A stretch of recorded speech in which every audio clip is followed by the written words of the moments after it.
For the last couple years, it seems like the second winter weather rolls around, every cyclist I know sets up their smart trainer and hops on Zwift. And I've been no exception. But Zwift isn't necessarily all it's cracked up to be.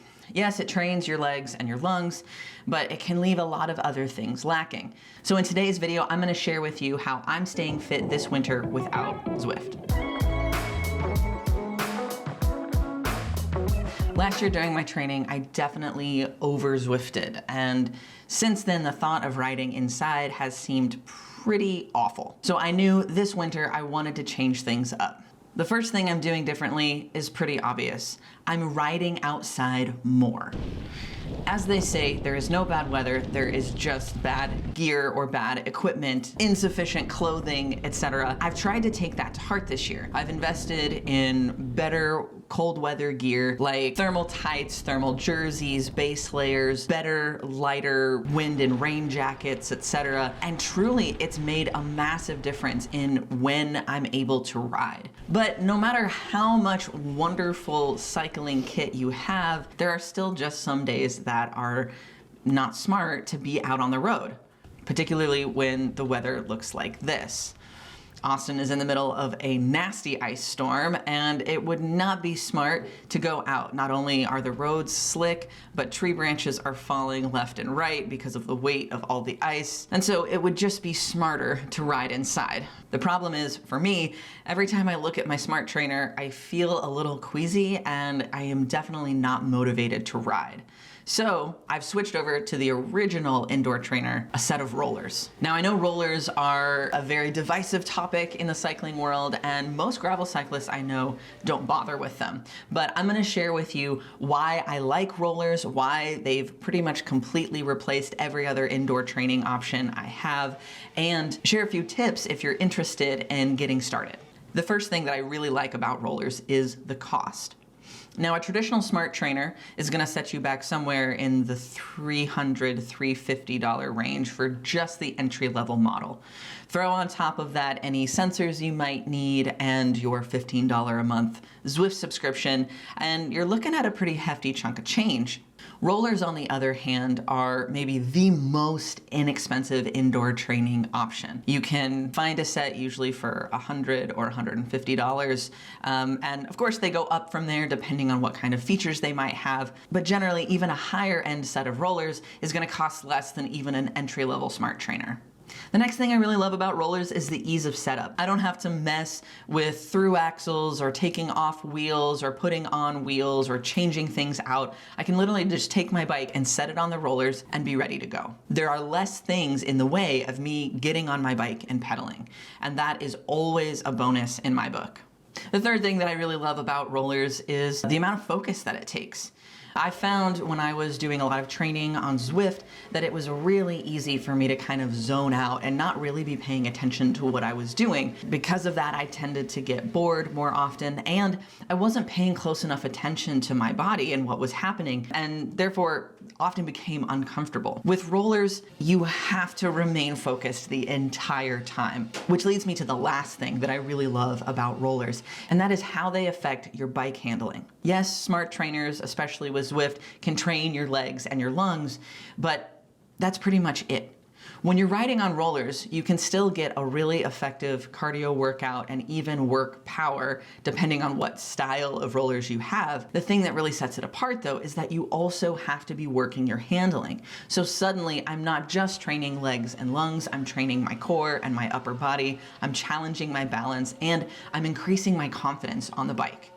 And I have not tried any other indoor riding solution that comes anywhere close to how rollers affect these aspects of riding. I legitimately feel like a stronger, more confident rider after every session I spend on the rollers. If I've got you interested in getting a set of rollers, or maybe you have a set and you've still been a little skittish about jumping in, here are the things that I've picked up that have helped me get up to speed on the rollers and really come to enjoy them. So let's dive in. Before you start your workout, there are a few things that are going to be helpful to remember. The first one is to run a higher PSI than you would normally. So tire pressure affects the way your bike handles, and on the rollers, you don't want it to be overly squishy. That's gonna make it a lot more challenging to balance and especially to get started. All of you gravel riders out there who are running super low pressures to maintain lots of comfort over bumpy terrain, you're gonna wanna pump it up maybe even a little bit higher than what you normally would when you're on the road. The other thing to remember when it comes to tires is that the smoother the tire, the quieter the ride's gonna be. That may be one detractor of rollers, is that if you're riding with knobbier tires, it does get fairly loud. But that's not to say that you can't ride even mountain bike tires on rollers. You see the pros do it all the time. You'll just have to put up with a little bit of extra noise. Another thing that helped me build confidence really quickly that I needed to do before I got on the rollers was adjust my clipless pedals so that it was easier to clip in and out. Now, I wouldn't necessarily run my pedals this way in an event or at a race or when I'm out riding on the road, but being able to pull my foot out faster and easier really upped my confidence when I was first getting started on rollers, because I knew if I was about to totally lose it, I could get my foot out fast enough that I wouldn't necessarily hit the floor. And the last and maybe most important thing to remember anytime you're riding inside, especially on the rollers, is to wear a chamois and to make sure that you have chamois butter. Any sort of indoor riding is almost always going to be more challenging for the backside. That's because your bike and your body don't move around quite as fluidly. So when you feel a slight bit of discomfort when you're out on the road, it's very easy to adjust and to make those changes.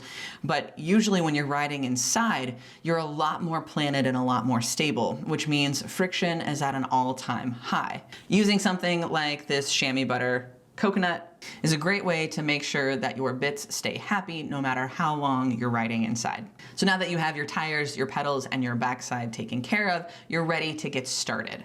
There are two things that helped me gain confidence getting started on the rollers, probably more than anything else. The first one was to set up next to a wall. A lot of people give the advice of starting your rollers in a doorway so that you have something on either side, and I think that's an awesome idea. I've never done it because I don't have any free or open doorways that work that way in my house. So instead, I set up the rollers next to a bare wall. And this allows me to get on the bike and lean against the wall and start pedaling, and then slowly bring myself off the wall once I'm feeling confident. This also means that if things get a little shaky, I can gently lean against the wall in order to stay upright and then start over again. The other thing that I found super helpful is using a step in order to get up on the bike. So for most bikes, your saddle is already a little high for you if you were to be flat-footed on the floor, but even more so if you have it set up on rollers, especially rollers like these Galaxia from Tacx, where the rollers are actually quite wide. They have a pretty large diameter. Some rollers are smaller and sit lower on the ground, but I think having a step makes it easier regardless. Once you're actually riding, your balance is key, and the best thing you can do for your balance on the rollers is to continue to look ahead. The tendency is definitely to look down and to look at your front wheel and make sure you're not getting too close to either one of the edges. But truly, your balance is going to be so much better when you can fix your eyes on an unmoving point, like the wall in front of you. This is another reason why I don't particularly like using rollers on Zwift, although it is possible with the right sensors. I don't want to be distracted by really anything when I'm riding on the rollers because I don't want to fall. Another thing that's going to help your balance that's maybe a little less obvious is to keep a higher cadence. When I'm out riding on the road, my average cadence stays around 75, especially for a longer endurance ride. But when I'm on the rollers, I notice my cadence wants to creep up closer to 85 or even 90 RPM because that helps maintain my sense of balance. And the last thing that I learned while riding on the rollers that is important to keep in mind is that you really have to start small and start slow. So the first few rides on the rollers, I was not putting out any sort of serious power. It took me several sessions on the rollers to actually feel confident in pushing my power into zone 3, zone 4, etc. So if you're just starting out, remember that the work that you're doing on the rollers is not just about power. It's about handling, it's about balance, it's about confidence, and you can get a great workout in even if you're not pushing the power that much. If you found anything in this video useful, be sure to click the like button and don't forget to subscribe. Those things really do help the channel. And if you're interested in supporting the channel a little bit more substantially, you can join us over on Patreon. So the link is down in the description. And I'd love to hear how you're staying fit this winter. Is it rollers? Is it Zwift? Is it only riding outside? Let me know in the comments down below. Thanks, y'all, and I'll see you in the next one.